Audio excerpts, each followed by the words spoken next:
This is Optimal Finance Daily, episode 1625, Save Money Where It Matters Most, Part 1, by Corey of the Fioneers.com. And I'm your host and personal finance enthusiast, Diana Merriam. This is a show where I read to you from some of the best personal finance blogs on the planet, sometimes a little too enthusiastically. But I can't help it. Money is an incredible resource that we can use to craft the life of our dreams. So thanks for joining me today and every day. And before we get to it, have you subscribed to our other podcasts?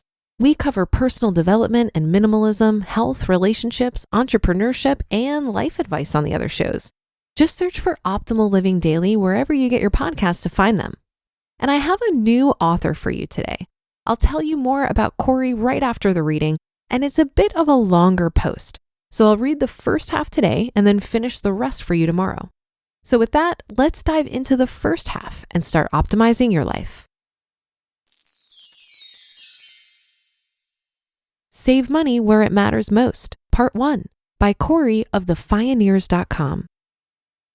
Jess and I are on pace to save about 60% of our after-tax income this year. While growing our income has played a large part in increasing our savings rate, even with intentional decisions to reduce it in recent years, it's also a result of reducing our spending in three key areas: housing, transportation, and food. These three expense categories are known as the Big Three, suggesting that they are the largest individual expense categories for U.S. families. Collectively, they make up 62% of the average U.S. household spending. We've optimized our spending in each of these three categories, but we haven't gone too far to an extreme. We don't live in a tiny home. Some may consider our condo a tiny home when compared to the current average household sizes, but it provides more space than we need. We own one car that more than covers our transportation needs. We also don't lack for food. Our fridge, cupboards, and chest freezer are seemingly always fully stocked. We lack for naught in these three categories. Somehow, we have resisted the urge to keep up with the Joneses. We found a balance that works for us. This saves us thousands of dollars each year. It has moved us closer to FI, both from a financial standpoint and lifestyle design in buying more freedom. Here's a look at our spending compared to the average household spending in these three categories. Housing, average American, 32.8%. Ours, 34%. Transportation, average American, 15.9%. Ours, 5%. Food, average American, 12.9%. Ours, 18%. Total, average American, 61.6%. Ours, 57%. 2 reasons to focus on the Big Three expense categories. Prioritizing the Big Three expenses when pursuing financial independence is important for 2 primary reasons. Number 1, the biggest savings potential. First, focusing on these areas gets you the biggest bang for your buck. These 3 expense categories make up 62% of the average household spending. These categories give you the most potential reduction with the least amount of time. Reducing your big expense categories will give you the most freedom and flexibility. If we had chosen to buy a larger house, it may not have been possible for Jess to work part-time or decide to take the leap to entrepreneurship. Prioritizing the big expenses also means that we don't have to sweat the small stuff.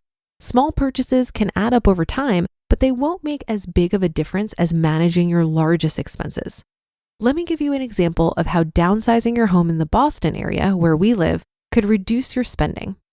Imagine you bought a $750,000 home with 3 bedrooms and 2 bathrooms 3 years ago.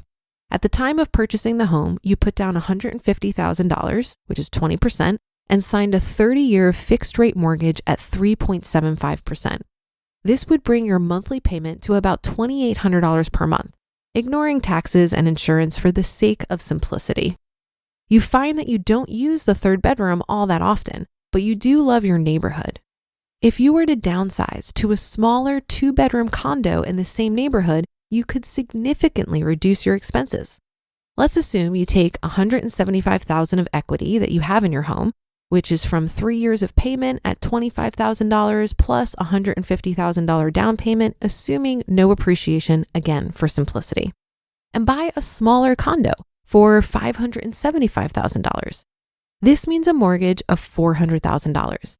With the same interest rate, your new monthly payment would be $1,850, saving you approximately $950 per month or $11,400 per year. This is $11,400 in annual savings from one decision. This will save you $11,400 each year for the next 27 years. With the previous house in this example, the mortgage would be paid off 3 years earlier. Not everyone will have the same potential for savings. This is just one example of how one change in one of these categories can have a significant impact on your savings. As a reminder, saving money has a triple effect on your finances. It not only gives you more money now, but it also provides more capital to invest, allowing you to grow that money. It decreases the amount you need in investments you need to sustain your lifestyle long term. In the example mentioned, it's not only about $11,400 more savings each year. You can also use that $11,400 to invest, assuming you already have an emergency fund. Also assuming a 3.5 to 4% withdrawal rate, it would also mean that you need $285,000 to $326,000 less to reach full financial independence. Housing is one example of the big three. Similar results can come from transportation or food, depending on your household spending. I recommend you consider all three when making big changes. It's common for households to move from urban to suburban regions to reduce their household costs. This is a very popular approach. According to Pew Social Trends, 55% of Americans live in the suburbs. I understand why. It allows families to have a little bit more space without paying more, or better yet, with paying less. The housing example mentioned was one of downsizing, but you can also move to reduce your housing expenses. The only problem with the latter is that you'll most likely increase transportation expenses. 87.8% of the average household transportation expenses are associated with a personal vehicle. Moving to the suburbs increases your reliance on vehicles and increases the odds that you own 2 depreciating assets for a 2-adult household instead of 1. Regardless of your strategy, it makes sense to start here because of the potential for savings. Number 2, hear that on tomorrow's episode. You just listened to part 1 of the post titled Save Money Where It Matters Most by Corey of Fioneers.com. The Fioneers was actually created by both Corey and Jess. They're in their 30s, both work for mission-driven nonprofit organizations and love talking about money. They started the Fioneers as a way to track their journey to financial independence. So come by thefioneers.com to hear more about their journey, and big thanks to Jess and Corey for letting me share their work. I wholeheartedly agree with focusing on the big three when you're working to reduce expenses. This strategy has really benefited me in my financial journey, and I think the key to success is that it can't feel like deprivation. When I moved from New York City to Cincinnati and cut my housing costs down from an $1,800 per month rent payment to a $600 mortgage, it didn't feel like a downgrade. My current house is way nicer than any apartment I've ever lived in during my time in New York. I enjoy the fact that I have a yard and I'm surrounded by trees. I appreciated the opportunity to work remotely for my employer, and I adopted a dog that I get to spend a lot of time with. Also, while my house is small at just 1,100 square feet, it's way more space than I need. Same thing with my car. I bought a 2010 Mazda 3 for $6,000 cash about 3 years ago. I don't feel like I settled for my car because I couldn't afford anything better. Instead, I feel a deep appreciation for this reliable, inexpensive car that gets me where I need to go, has never needed any major repairs, and allows me to not have a monthly car payment.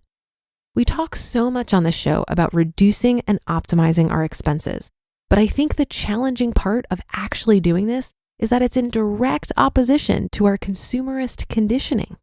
We've been trained since birth to want bigger, better, and upgraded material possessions. We feel on a deep level that having nice things says something about our status and success. And while there's nothing morally wrong with appreciating luxuries, I found for myself that shifting my desires and actually wanting what I have now has been the mindset shift that's allowed me to keep my expenses low without being bitter about it. Well, that should do it for today. Have a happy rest of your day and great weekend. And I'll see you on the Sunday show tomorrow, where we'll finish up this post and where your optimal life awaits.